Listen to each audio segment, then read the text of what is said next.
Alléluia, Alléluia, Alléluia, Alléluia, Alléluia, Alléluia, Alléluia, Alléluia,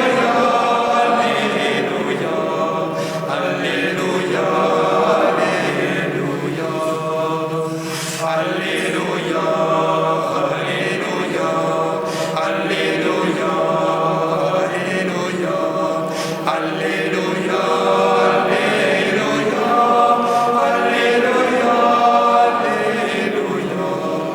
Alléluia, Alléluia. Dieu nous a fait renaître d'une semence impérissable, sa parole vivante qui demeure pour toujours. Alléluia, Alléluia, Alléluia, Alléluia, Alléluia.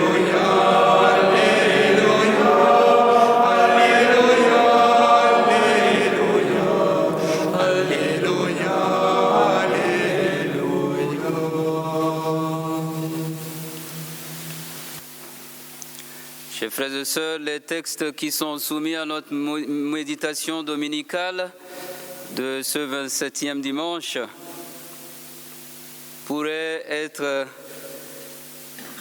résumés par deux paroles: la foi qui déracine les arbres, ou plus encore, quand nous regardons les textes qui leur sont parallèles, la foi qui déplace les montagnes. Avant donc d'entrer dans la méditation sur cette foi qui déracine les arbres, faisons nôtre ce cri que nous avons entendu au début de la lecture. Le prophète Habakkuk dit: « Combien de temps, Seigneur, vais-je t'appeler sans que tu entendes? Crier vers toi violence sans que tu sauves. Pourquoi me fais-tu voir le mal et regarder la misère? Devant moi, pillage et violence, dispute et discorde se déchaînent. » Alors le Seigneur répondit: « Tu vas mettre par écrit une vision clairement sur des tablettes pour qu'on puisse la lire couramment, car c'est encore une vision pour le temps fixé.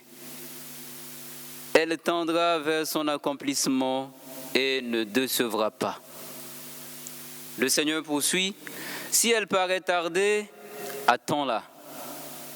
Elle viendra certainement sans retard. » Celui qui est insolent n'a pas l'âme droite, mais le juste vivra par sa fidélité. C'est déjà la finale de ce texte qui nous invite à la méditation sur la foi. Le juste vivra par la foi. Combien de temps, dit le prophète? Et Dieu lui répond: sans retard. Cela arrivera certainement. Voilà sans doute le dilemme ou les difficultés de notre propre vie chrétienne, propre chemin de la foi. À chaque fois, nous avons l'impression que ça tarde et le Seigneur nous dit: ce n'est pas avec retard, c'est sans retard que ça va se faire. L'apôtre Paul, des années plus tard, redit la même chose à Timothée. Nous l'avons entendu. Il dit à son disciple et fils spirituel: je te le rappelle, ravive le don gratuit de Dieu, ce don qui est en toi depuis que je t'ai imposé les mains. C'est justement la foi reçue par imposition des mains qui a fait de ce jeune homme un disciple lui aussi du Christ. Alors saint Paul lui dit: garde les dépôts de la foi dans toute sa beauté. Déjà dans ces deux lectures de la liturgie de ce dimanche, il est question de foi, une foi sincère, une foi persévérante, une foi conquérante, une foi qui ouvre à l'attente et à l'espérance.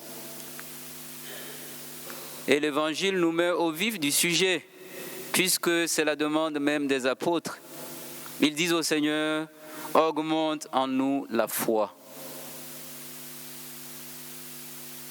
Si vous aviez, dit le Seigneur, de la foi gros comme une graine de moutarde, vous auriez dit à l'arbre que voici, déracine-toi, il va te planter dans la mer, et il vous aurait obéi.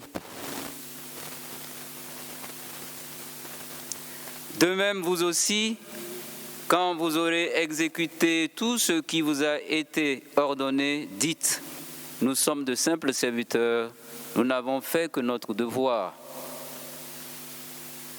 Frères et sœurs, y a-t-il un lien entre ces deux volets de l'Évangile ? On se demande bien quel est le lien entre la demande des apôtres et l'enseignement sur le serviteur.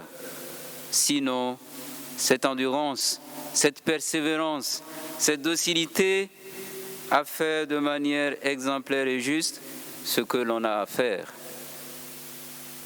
La foi s'exerce alors dans le quotidien, selon les dons que Dieu nous fait.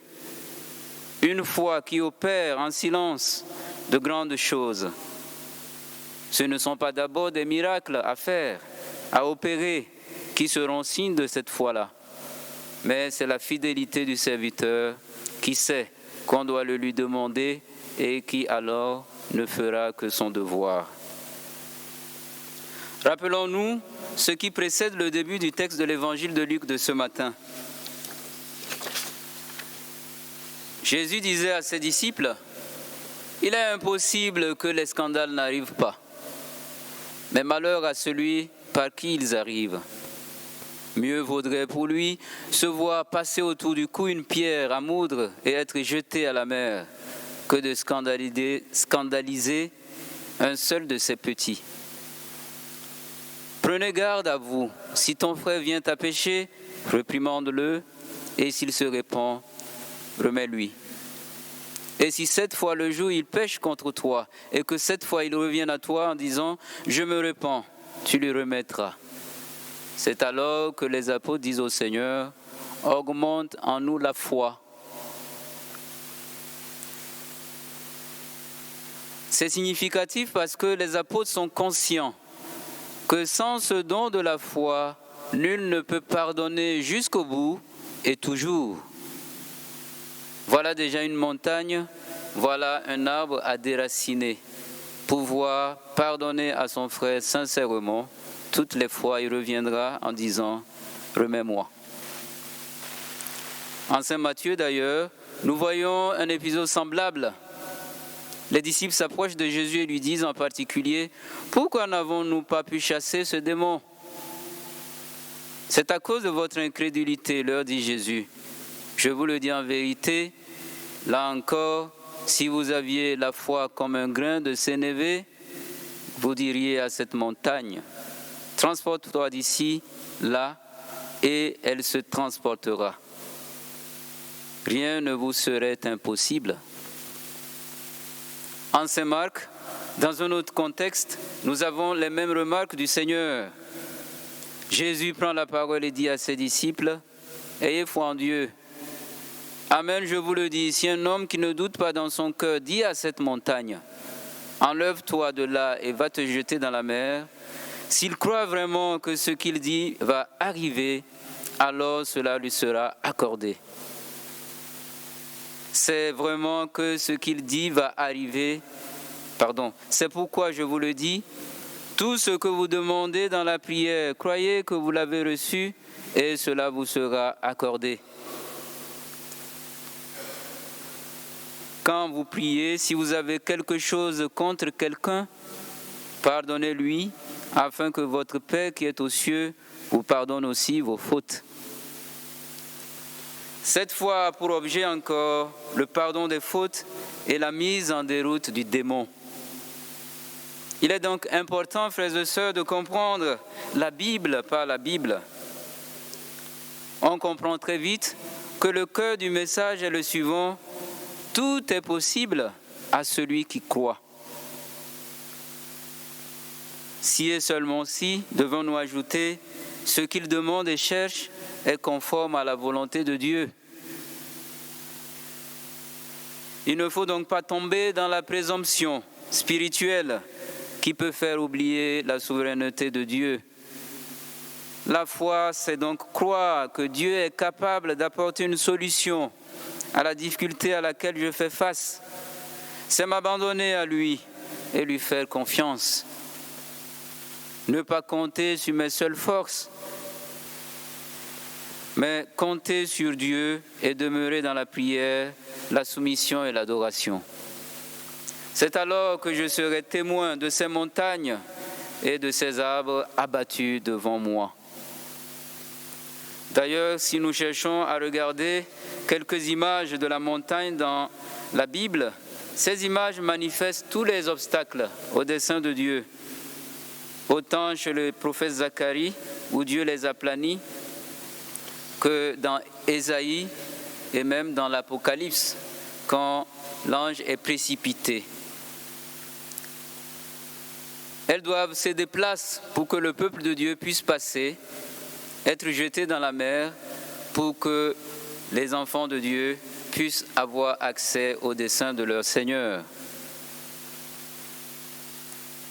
En conclusion, nous pouvons retenir que la foi qui déplace les montagnes, c'est la confiance, c'est l'abandon qu'on met sur Jésus-Christ, qui est capable d'apporter toute solution à nos difficultés. C'est cette foi qui nous permet, dans une attitude d'humilité, de soumettre nos prières au Seigneur, en lui faisant confiance en toutes choses. Et c'est alors que l'exemple d'Abraham devient édifiant. Lui qui crut tout simplement en la parole de Dieu, il avait la foi que Dieu ferait exactement ce qu'il avait promis. Il avait une pleine conviction, et cette conviction ne s'appuyait que sur la parole de Dieu. Il ne douta point par incrédulité, il garda la foi lorsque celle-ci fut mise à l'épreuve. Dans son problème, Abraham considéra la parole de Dieu. Lors même que Isaac était demandé en sacrifice, il n'hésita pas dans son cœur à l'offrir à Dieu. Il ne considéra point son corps qui était âgé et usé, puisqu'il avait plus de 100 ans et que Sarah n'était plus en âge d'avoir des enfants. Aucune de ces raisons, frères et sœurs, ne fut suffisante pour lui faire douter qu'il aurait un fils. Espérant contre toute espérance, il crut. Il ne douta point au sujet de la promesse de Dieu, mais il a tout fait selon ce qu'il avait entendu. Nous pouvons, nous servant de cet exemple, nous rendre compte que ce que Dieu promet, il le réalise. S'il nous dit que notre foi est capable de déraciner les arbres, de déraciner même les montagnes, c'est qu'il est capable de le réaliser. Alors aujourd'hui, demandons humblement au Seigneur de nous montrer dans nos propres vies ce qui peut représenter ces hautes montagnes, ce qui peut représenter des arbres difficiles à déraciner. Et demandons-lui, comme il a déjà fait à ce témoin de la foi qui est Abraham, de le réaliser aussi dans nos vies. Demandons aujourd'hui, les uns pour les autres, que le Seigneur, par sa parole, nous introduise dans cette foi humble et sincère, une foi au quotidien, une foi qui ne fera certes pas de miracle, mais qui, dans sa conduite, attendra toujours son Seigneur. Alors prions pour que toutes nos journées se vivent dans cette confiance d'enfants de Dieu. Amen.